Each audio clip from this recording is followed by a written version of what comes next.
If you ask 10 different woodworkers to build you a drawer, you'll probably get 13 different designs, and I've built all 15 of them. For a few reasons, I keep coming back to this style of drawer construction. I don't recommend constantly loading 200 pounds worth of woodworker inside them, but this does prove a point. Kramer wasn't all that crazy. Now, this probably isn't a style of drawer box you want to make for a piece of heirloom furniture, but when it comes to combining utility, speed, and strength, this style of construction really is my go-to. Let's take a moment to talk about material selection. With this design, you can use solid wood or plywood. I do like plywood because it usually costs a little less and requires less processing overall. You could use half-inch plywood for the drawer sides, but I do like to use 3/4 inch material, especially when the drawers get bigger. Now let's talk about drawer sizing. Depth is easy.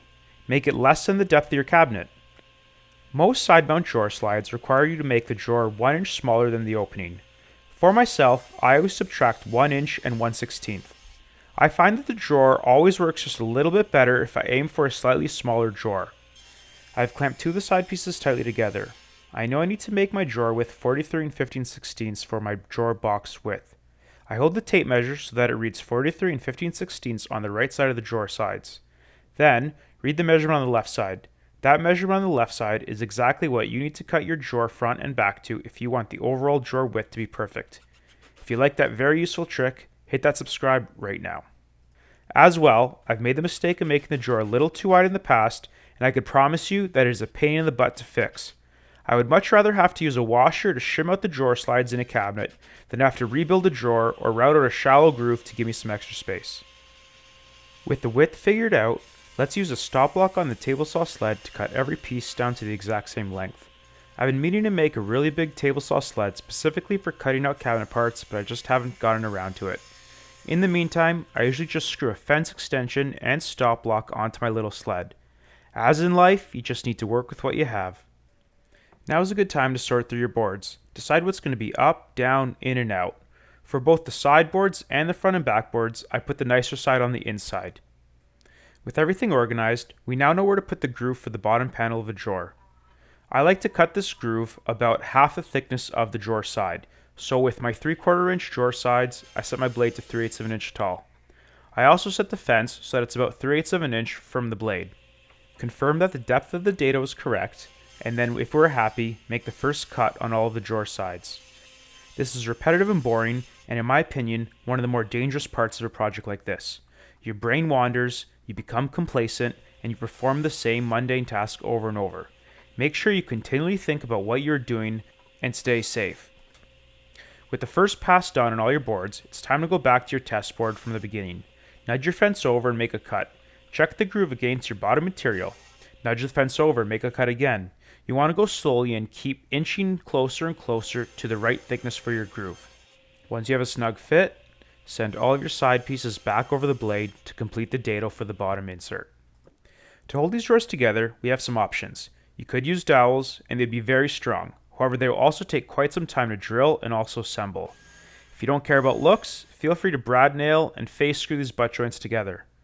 We, on the other hand, will be using pocket screws. I had 5 within an 8-inch tall drawer, and I promise they'll be more than adequate for this usage scenario. In addition, they'll be completely hidden once everything is done and the drawer fronts are put onto these drawers. I think 1/4 inch plywood is a standard for drawer bottoms. If I had access to 3/8 inch plywood, I would probably give it a shot. On drawers this large, or when a lot of heavy storage is expected, I would highly suggest 1/2 inch plywood. Now, again, these drawers are for me, and having built the same cabinet setup in 3 houses with the same width of drawer, I know that 1/4 inch plywood is plenty strong for my application. There's a few ways to get the measurement for these bottom panels. The simplest is to dry assemble the box with a couple of clamps and take your interior measurements. I know I cut my dados 3/8 of an inch deep, which means my bottom panel will measure the interior measurement plus 3/8 plus 3/8. I usually cut the panel about a 1/16 short to give myself a little room to breathe when installing the bottom panel. It's at this point I like to prep and finish the drawers. Before assembling anything, I give everything a light sand, including the bottoms. I add an 1/8 inch round over to all the drawer sides. In my opinion, this actually looks really good on Baltic birch plywood, and you can't beat how it feels when you touch the drawer. If you don't want to leave a raw plywood edge, you can cut some solid wood edging or use some iron-on edge banding. I sand the roundovers and clean all the dust off. From here, I apply some water-based polyurethane, usually 2 coats with a light sand in between. The foam roller leaves a nice finish and gets the job done quickly. Make sure you wash your buildup or spillover at the edges.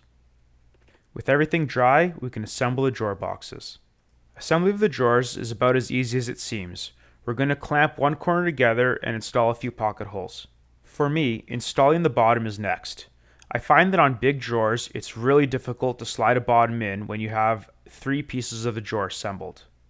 I also like to glue the bottom in with some mustard since we're using all plywood and I'm not as concerned about expansion and contraction. Gluing the bottom in does add some strength, and as long as the drawer is nice and square when you're done assembling, once the glue dries, it'll keep it nice and square. After our 2 sides, we stick the bottom in. Of course, the first drawer I assembled, it went in like butter. This one I had to fight a little bit, but at the end of the day, it all went together just fine.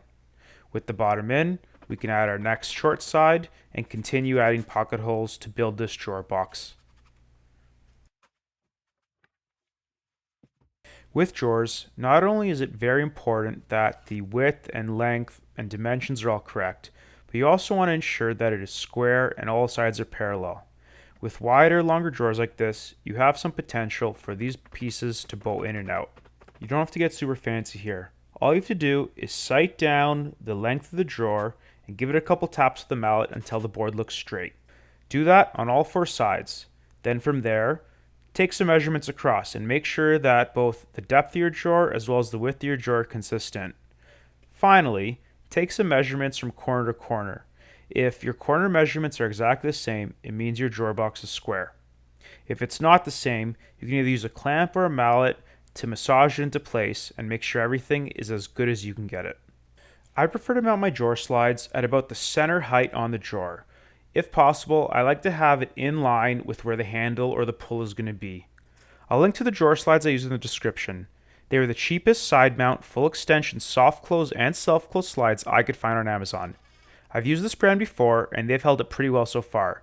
Mount the drawer slide of the slide to your drawer using the mark you made and an awl to mark the screw holes.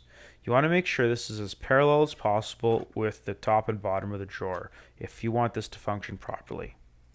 I'm going to walk you through a generalized installation process for installing these drawers and drawer slides. This method works for both face frame cabinets with overlay doors as well as frameless cabinets. I begin by placing my bottom drawer with the slides installed onto a couple 1/4-inch spacers on the bottom of the cabinet. From here, I'll make a mark to where the bottom of the slide needs to be on the cabinet. I take a quick measurement and then go cut some plywood spacers.